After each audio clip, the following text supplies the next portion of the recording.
Hello and welcome back to Women's Football Talk, the YouTube channel that brings you all the latest news and stories from around the world of women's football. Now before we get into today's video, make sure you smash that subscribe button and turn on the post notification bell so you never miss a video of ours, and so we can hit 500 subscribers by the end of the year.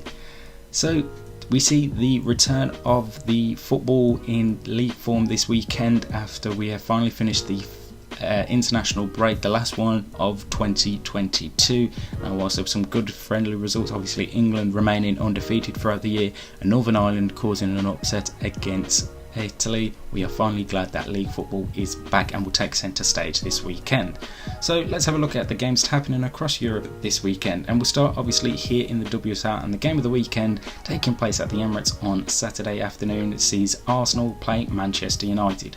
Obviously Arsenal coming to this season not losing a game so far and looking formidable, winning all of their 6 games so far, conceding only 1 goal under Jonas Eidevall, and obviously their star player probably for me being Frida Maanum, who's been absolutely exceptional.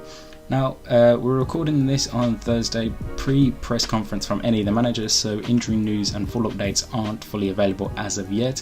However, Arsenal do have a bit of an injury scare with Lotte Wubben Moy potentially, as she was ruled out of England's last game with a minor muscle injury. We don't know the full extent of that as of yet, and obviously if Wubben Moy cannot play, they're still without Rafaeli Souza and Leah Williamson as well as Kim Little. So if Wubben Moy can't go, you would expect to see Jennifer Beattie come into the defence and play.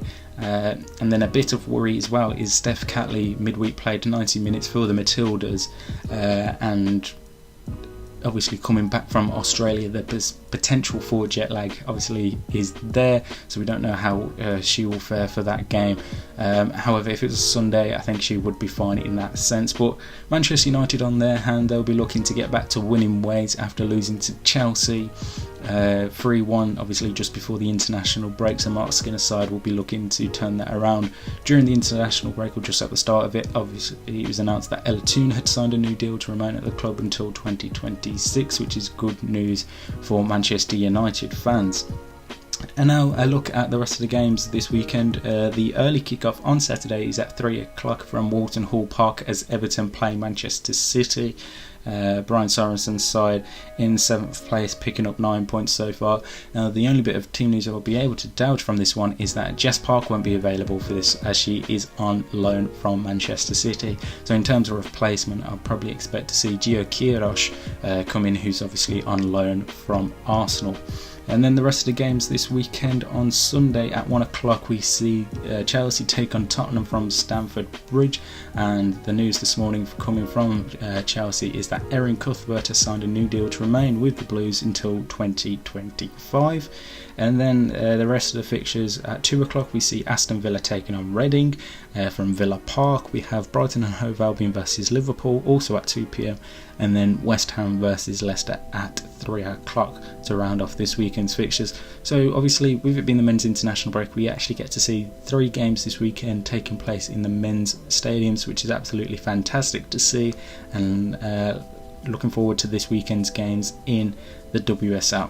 So let's have a look around Europe now this weekend in the games. Over in the Netherlands and the Vrouwen Eredivisie this weekend, all games kick off on Sunday.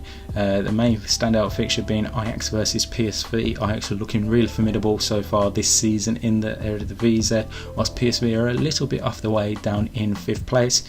The rest of the games see SC20 take on Excelsior, Telstar take on AZ Alkmaar, Heerenveen taking on Feyenoord, and PEC Zwolle taking on Den Haag. So no game for Fortuna Sittard this weekend. Over in Italy, 2 games on Saturday as Roma play Sampdoria and Parma play Juventus, with the rest of the games taking place on Sunday. Over in Germany this weekend, it is the DFB Pokal, so no league action over in Germany, and champions Wolfsburg from last season will be travelling to Nuremberg. And the bit of injury news out of Wolfsburg is that Lena Oberdorf will be missing this game due to a shoulder injury she sustained whilst on duty with Germany against the US. And then Bayern Munich, they travel to Duisburg on Saturday. Over in Spain and Liga F, Atletico Madrid, they travel to Levante on Sunday. at 1 PM GMT whilst Barcelona host Alaves. Now, obviously for Barcelona fans and obviously England fans, Lucy Bronze pulled out of their squad with a bit of an injury. Again, we don't know the full extent of Lucy's injury and how long, if she will be actually missing at all. And Real Madrid, they play Sporting Huelva on Saturday. And finally, over in France this weekend, Paris FC, they travel to Guingamp on Saturday. PSG travel to Bordeaux on Sunday, whilst Lyon plays Le Havre. So some good fixtures to look forward to this weekend across Europe as well as here in the WSL. So it's going to be very exciting times to see what happens across Europe as we get back into club football. Now, one bit of news in the NWSL this past week saw the start of the first ever free agency fully. That's where players that have been in the league for 4 to 6 years, I believe, minimum, can now move once their contracts at their clubs have finished and sign for any team. And that is that Kelly O'Hara, previously of Washington Spirit, has signed with New Jersey, aka Gotham FC, on a multi-year deal. So she's going back to the club she had played with before, and obviously under a different name at the time. But Kelly O'Hara is the first big move in free agency this season, joining Gotham FC. Right, we'll be back on Monday to recap all the games that have taken place this weekend and look ahead to the Champions League fixtures of next week, which will be taking place on the Wednesday and Thursday. Until then, like I said at the start, make sure you like and subscribe and turn on the post notification bell so you never miss a video of us, and that you are following us on Twitter and on Instagram for all the latest news and stories as and when it happens. And until next time, we'll see you soon.